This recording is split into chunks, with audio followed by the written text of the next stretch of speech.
Hi, everyone. Welcome to Simply Explained English, the podcast where we break down English language and grammar into easy-to-understand pieces. I am Lisa. And I am Eric. Whether you're learning English as a second language or just brushing up on your grammar, we're here to help simplify everything for you. Let's dive into today's topic and make English simple. What are the words today, Eric? The first word today is to fail.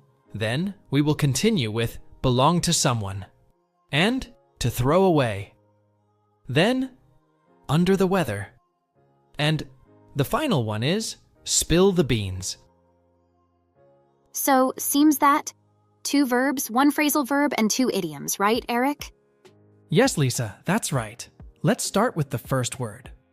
The first word today is to fail. To fail. To fail. To fail is a verb that means to be unsuccessful for a goal or pass a test. For example, I studied hard but still failed the exam. It means he was unsuccessful in the exam. Another example could be, the company failed to meet its sales targets this year. This means this year's sales is lower than planned. It's important to note that to fail is often followed by an infinitive verb, like in the phrase failed to do something. Great point, Eric. Now let's see how we can use to fail in a conversation.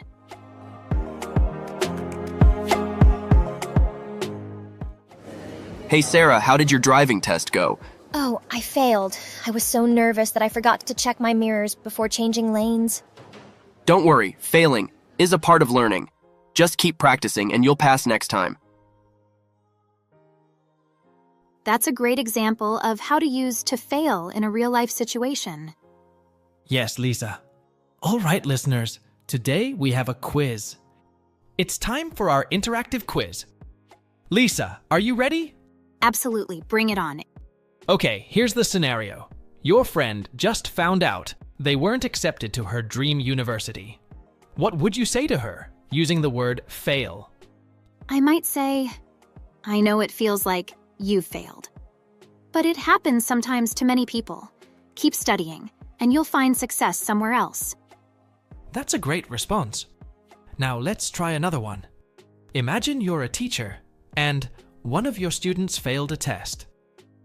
How would you encourage them? I would say something like, failing this exam doesn't mean you didn't study at all.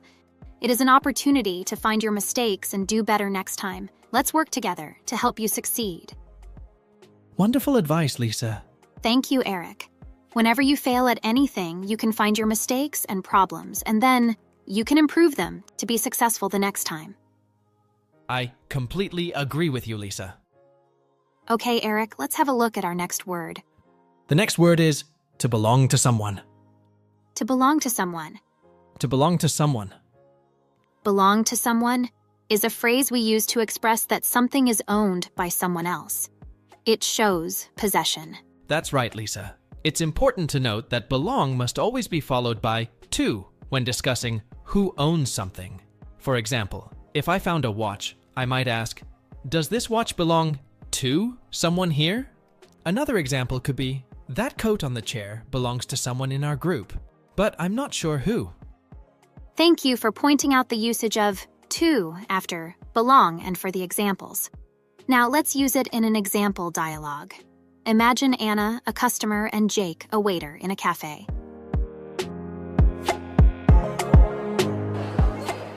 Excuse me, I found this phone on my table. I think it belongs to someone who was sitting here before me. Thank you for letting me know. I'll ask around to see if anyone is missing a phone. Great, it looks expensive. I wouldn't want someone to lose it if it belongs to them. Definitely. I appreciate your help. I'll make sure it gets back to its owner. That dialogue was perfect for showing how belong to someone can be used, Lisa. Anna was really responsible with the phone she found. Yes, take care of things that belong to other people. It's a sign of good behavior. Eric, have you ever found something that didn't belong to you? I have, actually. Once I found a backpack in the park. I checked with people around me until I found the owner. Finding and giving things that belong to other people makes you feel good. Absolutely. and it's also a good way for everyone to try to return found things to their owners. Agreed, Lisa. And it's simple to use it. Just remember the structure. The item plus belongs to someone. It's very easy. That's a great summary, Eric. Thanks for explaining this phrase to our listeners. Let's move on to our next word. What's the next word, Eric? The next word is to throw away. To throw away. To throw away. To throw away is a phrasal verb that means to dispose of something, usually because it's needed or wanted anymore. For example, I'm going to throw away these old magazines. That's a good example, Lisa. Here's another one. Don't throw away that shirt. You can donate it to charity. Nice example, Eric. It's important to note that throw away is a separable phrasal verb, which means you can put an object between throw and away. For instance, you can say, I'm going to throw these old magazines away. Thanks for pointing that out, Lisa.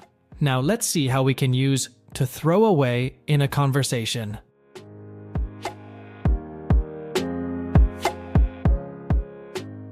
Hey, Sarah, what are you doing? I'm cleaning my closet and throwing away some old clothes. Really? Can I take a look? Maybe I can find something I like. Sure, but don't throw away anything without asking me first. Okay, I'll be careful. By the way, are you going to throw away this jacket? It looks nice. That's a great way to use to throw away in a situation. Eric, do you have any questions about the phrasal verb or the dialogue? Yes, I do. In the dialogue, Sarah says, "Don't throw away anything without asking me first." Can you explain why she uses anything instead of something? Good question. In this case, anything is used because Sarah means all the items in the closet. Something would be used if she means a specific item. That makes sense. Another question. I'm curious about the difference between throw away and throw out. Can you explain? Throw away and throw out are similar and can often be used instead of each other. Throw out is more commonly used in British English, while throw away is more common in American English. That's interesting. It's always good to know the differences between British and American English. I agree, Eric. I hope our listeners find this explanation of to throw away helpful and can start using it in their own conversations. Definitely. Remember, everyone, to throw away means to dispose of something you no longer need or want. Okay, Eric, let's proceed to the next word. The next word is under the weather. Under the weather. Under the weather. Under the weather is an idiom that means feeling slightly ill or not feeling well. It's usually used for non-serious illnesses, like a cold or a headache. For example, I'm under the weather today, so I might stay home and rest. Another good example is, Sarah won't be coming to the party. She's feeling a bit under the weather. Good example, Lisa. How about we listen to a sample dialogue where under the weather is used, Eric? Great idea. In this scenario, Tom and Mary are co-workers talking at the office. You don't look very happy today, Mary. What's wrong? I'm feeling under the weather. I think I caught a cold over the weekend. Oh, that's too bad. Maybe you should go home and rest. I might do that. Being under the weather makes it hard to focus on work. Definitely. Take care of yourself, Mary. That was a good use of under the weather, showing that it's a polite way to tell someone you're not feeling well. Eric, have you ever used this expression? I have, Lisa. Last month, I felt under the weather for a couple of days. It was just a cold, but I stayed home to rest and recover. How about you, Lisa? Yes, a while back I used it when I had a sore throat. Telling people you're under the weather is a gentle way of saying that you're sick without going into details. It's definitely a useful phrase for our listeners to know, especially when they need to explain that they're not feeling well in a simple way. Exactly. And remember, everyone being under the weather is usually temporary, so it's often just about taking a short break to get better. Okay, Eric, we have reached our last word today. Yes, Lisa. The last word today is spill the beans. Spill the beans. Spill the beans. This is a fun phrase we use in English when someone tells a secret they shouldn't tell. It's like accidentally saying that it should be hidden. For example, I was trying to keep the surprise party a secret, but my brother spilled the beans to my mom. And I'll add another example. Sarah spilled the beans about the new project and now no one is excited. Those were great examples, Lisa. Now, let's move into our example dialogue. Today, we have Tom and Jenny. Tom accidentally spills the beans to Jenny about a surprise party. Hey, Jenny, are you excited about the weekend? Yes, but I don't have any plans. Why? Oh, I thought you knew there's supposed to be, Never mind, I shouldn't say anything. Oh, come on, Tom. You can't just leave me wondering. What were you about to say? Well, I kind of already started, so I might as well spill the beans. There's a surprise party for you on Saturday. Tom, you totally spilled the beans. Now it won't be a surprise. I'm really sorry, Jenny. I didn't mean to ruin the surprise. That dialogue really shows how spill the beans can be used, doesn't it, Eric? It sure does, Lisa. Tom didn't mean to tell the secret, but he said it anyway. That's exactly how you use spill the beans. It's interesting how we use that phrase, isn't it? Spilling beans would make a mess, and telling a secret can make a mess of things too. Exactly, Lisa. Do you think it's easy to keep a secret, or do you sometimes accidentally spill the beans? Oh, I try my best to keep secrets, but sometimes it's tough, especially if it's good news. What about you, Eric? I'm the same. I think when it's happy news, it's harder to keep it a secret because you want to share the joy.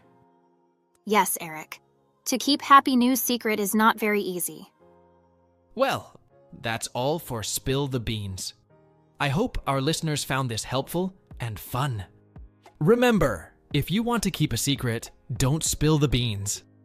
Okay, listeners, that's all for today's episode of Simply Explained English. We hope you found our explanations helpful and easy to understand. Remember, practicing and studying these words can make a big difference in your English. Don't hesitate to replay this episode if you need a refresher. Be sure to like and subscribe to our podcast so you never miss an episode. We love helping you improve your English, one word at a time. And if you have any questions or words you want us to explain, drop us a comment. We're here to help.